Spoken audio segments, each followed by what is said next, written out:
Hello everyone, स्वागत है आप सभी का मेरे अपराइज इंग्लिश यूट्यूब चैनल पे। दोस्तों, आज मैं फिर से हाजिर हूँ एक नए इंटरेस्टिंग स्टोरी के साथ।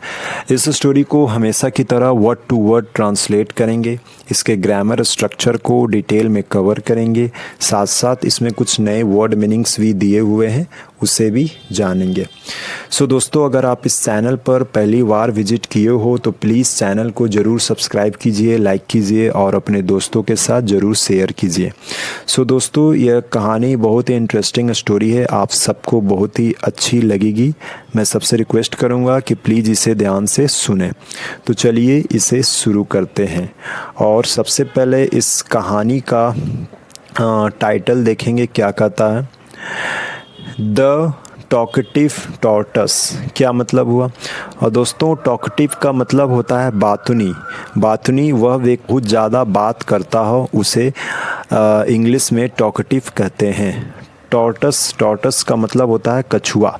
ठीक है, द टॉकेटिव टॉर्टस। सो आज के कहानी का शीर्षक है द टॉकेटिव टॉर्टस, यानी कि बातुनी कछुआ। सो दोस्तों, मैं इसे पढ़ना शुरू कर रहा हूँ, आप सबसे रिक्वेस्ट है कि इसे ध्यान से सुने। तो चलिए। Once upon a time, two geese by the names of Sankta and Vikta and a tortoise by the name of Kambugriva lived near a river. क्या मतलब हुआ? और दोस्तों, यह जो वाक्य है यह पास्ट इंडेफिनिट टेंस का अफर्मेटिव वाक्य है। यहाँ पर लीव वर्ब का सेकंड फॉर्म लिव्ड का प्रयोग किया गया है। लिव्ड का मतलब होता है रहता था। वंस अपॉन ए टाइम, एक बार की बात है। टू गीस, और दोस्तों गीस का मतलब होता है कलहंस। गीस जो है यहाँ पर प्लूरल नाउन है। गीस का सिंगुलर नाउन जो होगा वो गूज होगा। Two geese by the names of Sankata and Vikata and a tortoise by the name of Kambugriva lived near a river. Once upon a time, एक बार की बात है। संकता और विकता नाम के दो हंस और कंबुग्रीवा नाम का एक कछुआ एक नदी के किनारे रहते थे। दे वर गुड फ्रेंड्स। और दोस्तों, यहाँ पर दे जो है यह एक प्लूरल सब्जेक्ट है। प्लूरल सब्जेक्ट के साथ हमेशा वर का प्रयोग करते हैं। अगर यहाँ पर सिंगुलर सब्जेक्ट होता तो यहाँ पर वॉच का प्रयोग होता। दे वर गुड फ्रेंड्स, वे अच्छे दोस्त थे। Once due to drought in the region all the rivers, lakes and ponds went dry. क्या मतलब हुआ? और दोस्तों, यहाँ पर गो वर्ब का सेकंड फॉर्म वेंट का प्रयोग किया गया है। यह वाक्य भी जो है यह पास्ट इंडेफिनिट टेंस का वाक्य है। Once due to drought, drought का मतलब होता है सूखा। एक बार क्षेत्र में सूखे के कारण सभी नदियाँ, झीलें और तालाब सूख गए। There was not a drop of water to drink for the birds and animals. क्या मतलब हुआ? पंछियों और जानवरों के लिए पीने के पानी का एक बूंद भी नहीं था। They began to die of thirst। क्या मतलब हुआ? दोस्तों, यहाँ पर बिगिन वर्ब का सेकंड फॉर्म began का प्रयोग किया गया है। यह वाक्य भी जो है यह पास्ट इंडेफिनिट टेंस का अफर्मेटिव वाक्य है। जब कभी भी सेंटेंस में सब्जेक्ट के बाद वर्ब का सेकंड फॉर्म का प्रयोग होता है तो वैसे वाक्य जो है वह पास्ट इंडेफिनिट टेंस का वाक्य कहलाता है। They began to die of thirst। वे प्यास से मरने लगे। The three friends talked among themselves to find a solution to this problem and go out in search of water। क्या मतलब हुआ? और दोस्तों, यह वाक्य में टॉक वर्ब का सेकंड फॉर्म टॉक्ड का प्रयोग किया गया है। ठीक है। Three friends talked among themselves to find a solution to this problem। तीनों दोस्तों ने इस समस्या का समाधान खोजने के लिए आपस में बात की। And go out in search of water, और पानी की तलाश में निकल पड़े। But despite their best efforts they could not find water anywhere around. क्या मतलब हुआ? और दोस्तों, डिस्पाइट का मतलब होता है के बावजूद। But despite their best efforts, लेकिन उनके भरसक प्रयासों के बावजूद दे कुड नॉट फाइंड, और दोस्तों यहाँ पर मॉडल वर्ब कुड का प्रयोग किया गया है, यहाँ पर नेगेटिव सेंटेंस कुड का प्रयोग किया गया है। ये जो वाक्य है यह नेगेटिव सेंटेंस है मॉडल वर्ब कुड का। कुड नॉट के साथ हमेशा वर्ब का फर्स्ट फॉर्म का प्रयोग करते हैं। They could not find water anywhere around, उन्हें कहीं भी, उन्हें आसपास कहीं भी पानी नहीं मिला। आगे देखेंगे।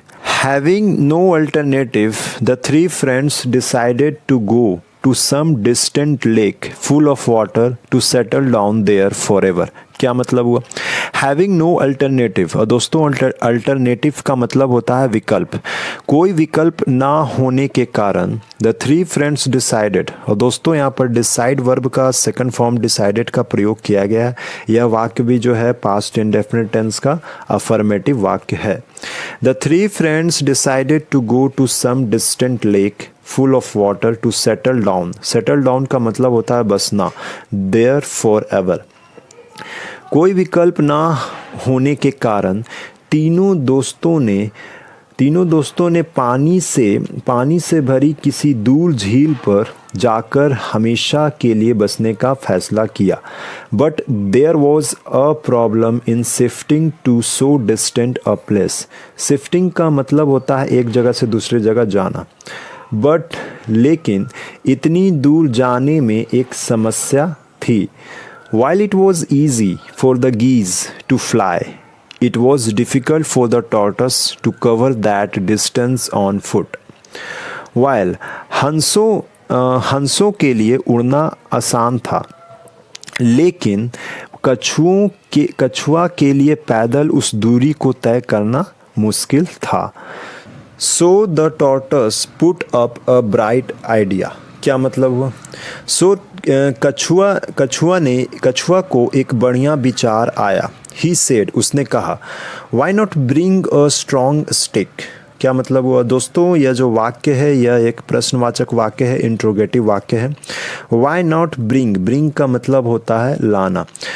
क्यों ना एक मजबूत छड़ी ले आओ। I will hold the stick in the middle with my teeth and you two hold both the ends of the stick in your beaks. क्या मतलब हुआ? और दोस्तों यहाँ पर ये जो वाक्य है यह फ्यूचर इंडेफिनिट टेंस का अफर्मेटिव वाक्य है, जो कि यहाँ पर बिल के साथ हमेशा वर्ब का बेस फॉर्म फर्स्ट फॉर्म का प्रयोग होता है। I will hold the stick in the middle with my teeth. मैं अपने दांतों से छड़ी को बीच में पकड़ लूँगा। एंड और तुम दोनों अपनी चोंच में छड़ी के दोनों सिरे पकड़ लोगे। इन दिस मैनर, इस तरह से, I can also travel with you, इस तरह से मैं भी तुम्हारे साथ यात्रा कर सकूँगा। आगे देखेंगे।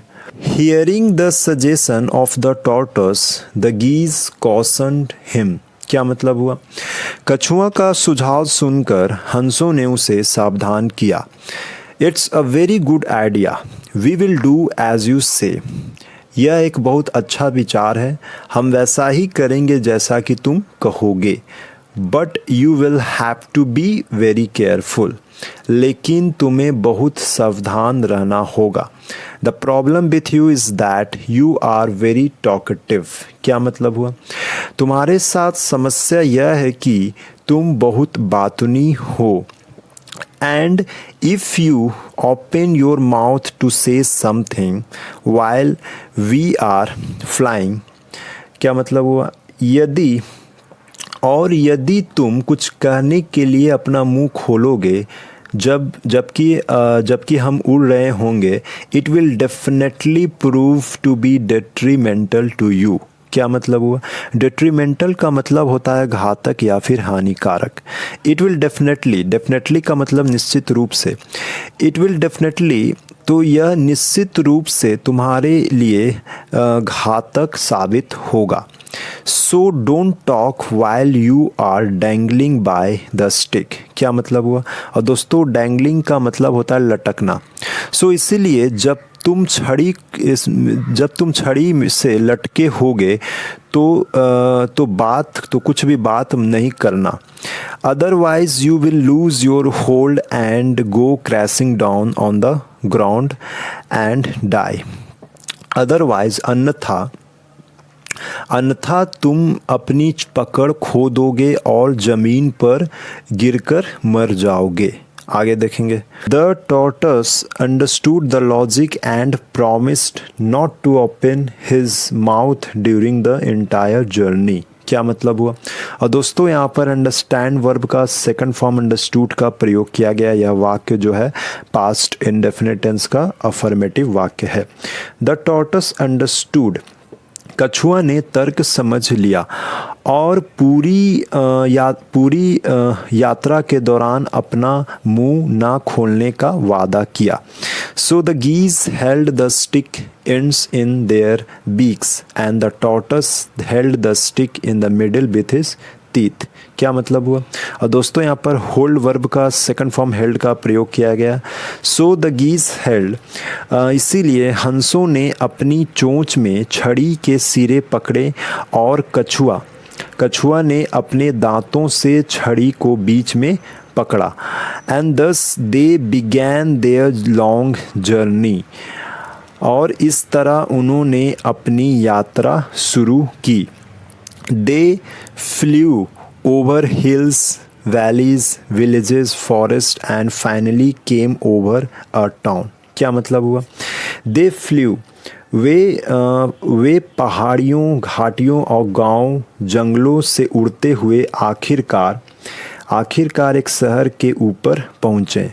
While they were flying over the town, men, women and children came out of their houses to see this strange sight।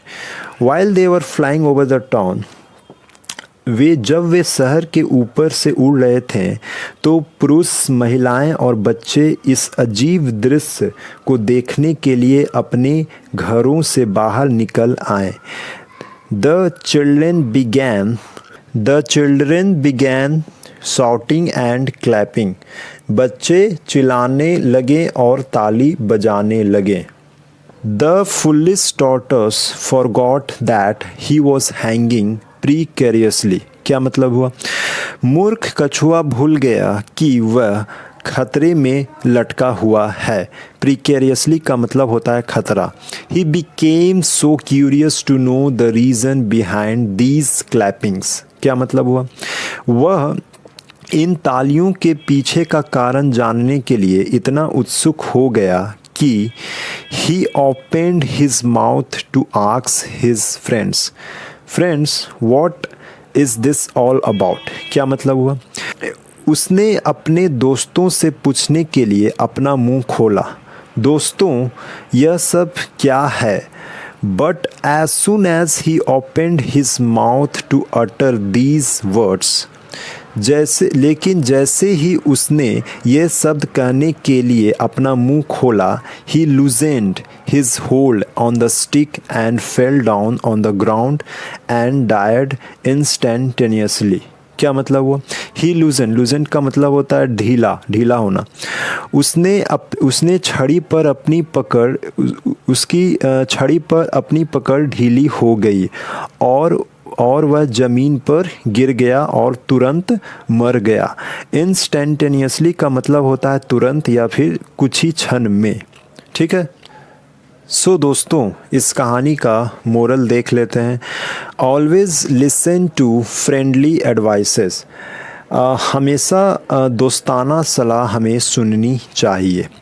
सो दोस्तों, इस पिक्चर में आप देख सकते हैं कि कैसे यहाँ पर दोनों हंस जो है यह छड़ी को पकड़े हुए है और यहाँ पर नीचे ये कछुआ अपने दांतों से इस छड़ी को पकड़कर लटका हुआ है। इस कहानी में ये दोनों जो हंस है, इन्होंने कछुआ से कहा था कि यात्रा के दौरान तुम अपना मुंह नहीं खोलोगे, लेकिन कछुआ यह बात भूल गया और वह अपना मुंह खोला। जैसे ही उसने मुंह खोला, वह तुरंत ही नीचे गिर गया और ज़मीन पर गिरकर वह तुरंत ही मर गया। सो इसी के साथ यह स्टोरी यहीं पर समाप्त होती है। आई होप यह स्टोरी आप सबको बहुत ही अच्छी लगी होगी। अगर आपको इस स्टोरी से कुछ भी नया चीज़ सीखने या जानने को मिला होगा तो प्लीज़ मैं आप सबसे रिक्वेस्ट करूंगा कि मेरे चैनल को ज़रूर सब्सक्राइब कीजिए, लाइक कीजिए और अपने दोस्तों के साथ ज़रूर शेयर कीजिए। सो इसी के साथ मैं विदा लेता हूं। मैं एक बार फिर आऊँगा एक नए स्टोरी के साथ। सो तब तक के लिए धन्यवाद। Thank you very much.